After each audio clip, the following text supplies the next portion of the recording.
Olá, gente querida das redes sociais! Vamos continuar a nossa leitura diária. Hoje a gente está no livro de Lucas, no capítulo 12.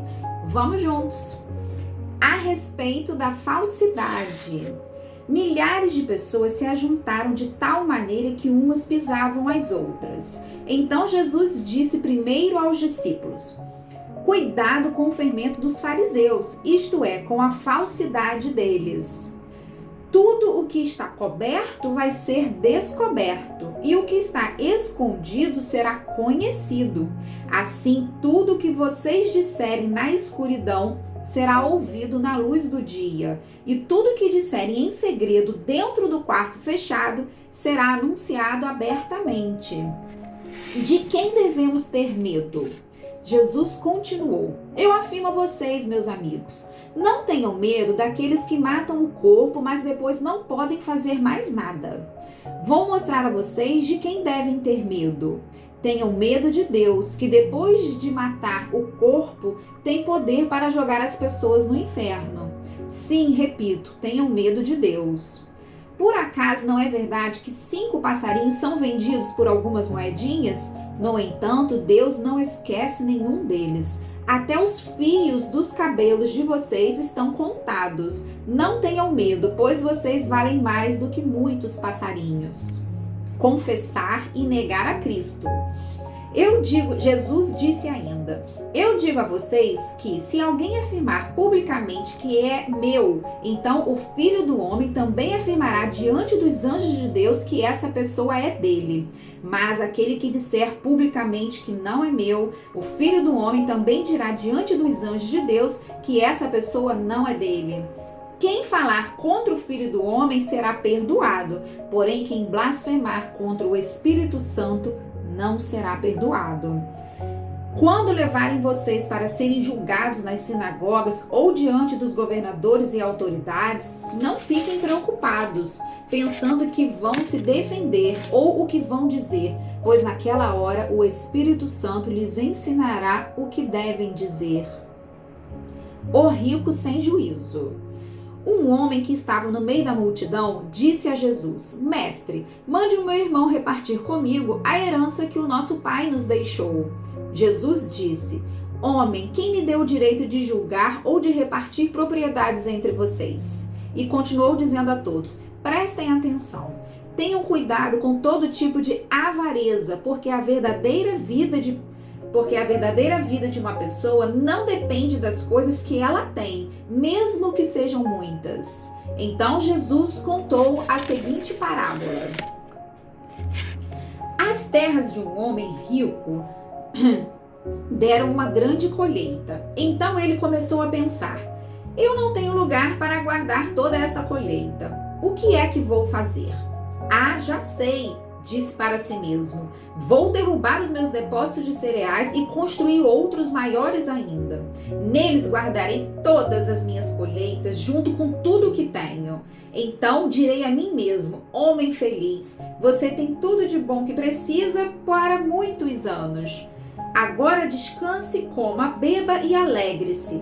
Mas Deus lhe disse: seu tolo, esta noite você vai morrer.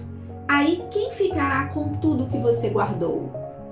Jesus concluiu: isso é o que acontece com aqueles que juntam riquezas para si mesmo, mas para Deus não são ricos.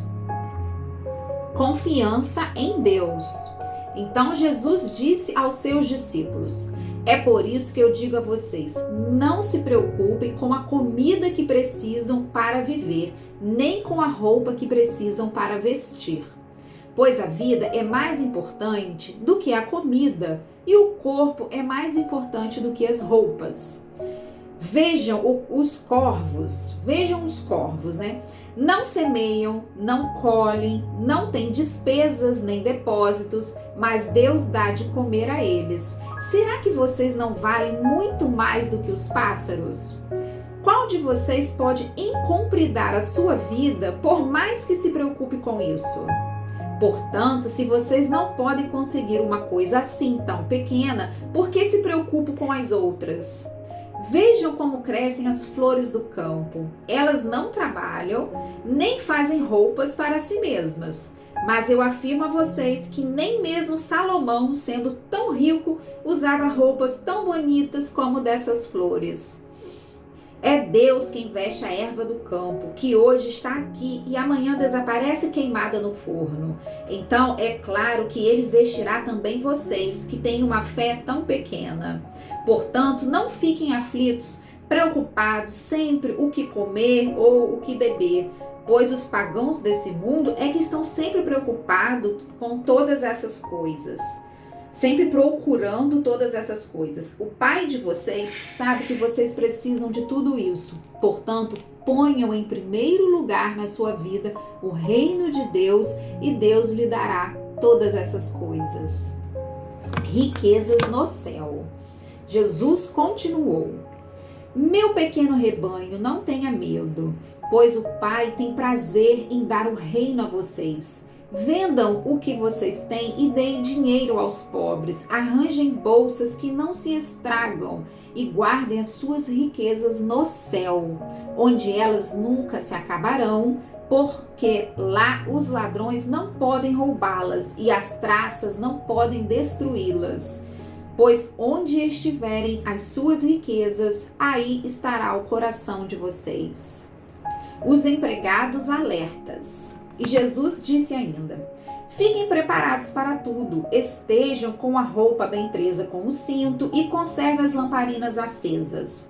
Sejam como os empregados que esperam pelo patrão que vai voltar da festa de casamento.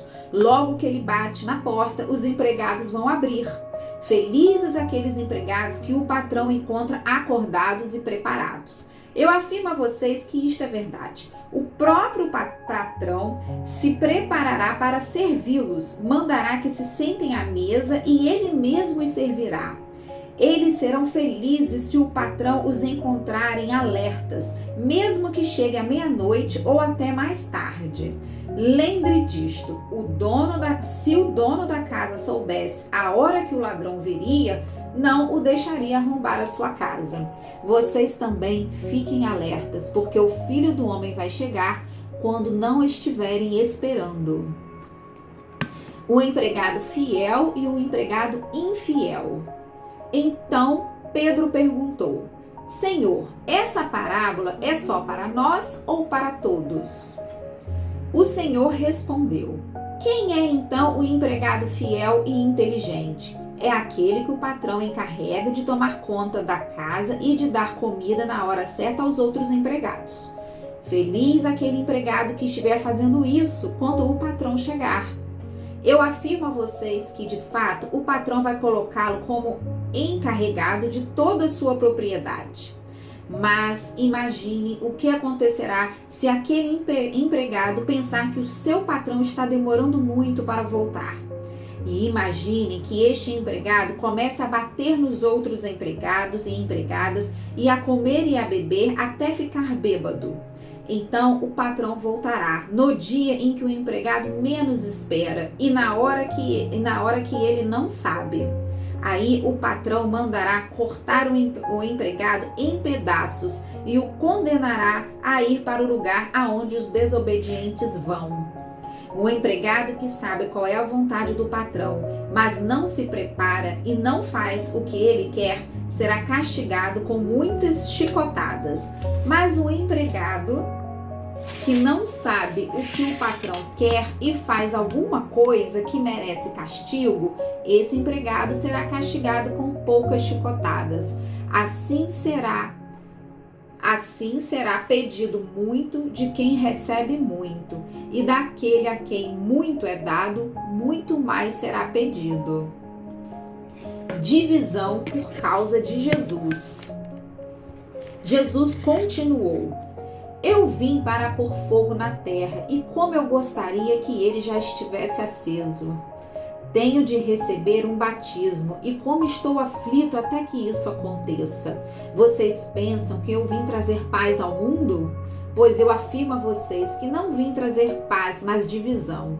Porque daqui em diante uma família de 5 pessoas ficará dividida. 3 contra 2 e 2 contra 3.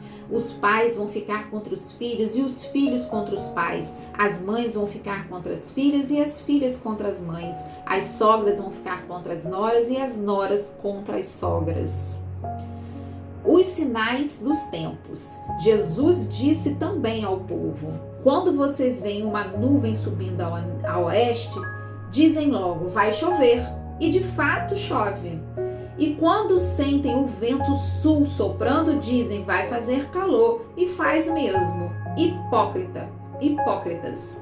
Vocês sabem explicar os sinais da terra e do céu. Então por que não sabem explicar o que querem dizer os sinais desta época? A paz com o inimigo. E Jesus terminou dizendo: por que é que vocês mesmos não decidem qual é a maneira certa de agir? Se alguém fizer uma acusação contra você e levá-la ao tribunal, faça o possível para resolver a questão enquanto ainda está no caminho com essa pessoa. Isso para que ela não o leve ao juiz, o juiz o entregue ao guarda e o guarda ponha você na cadeia. Eu lhe afirmo que você não sairá dali enquanto não pagar a multa toda. Então, pessoal, sobre as riquezas, onde vocês estão colocando o coração de vocês? Tem bastante conteúdo aqui pra gente refletir, né, pessoal? Até amanhã!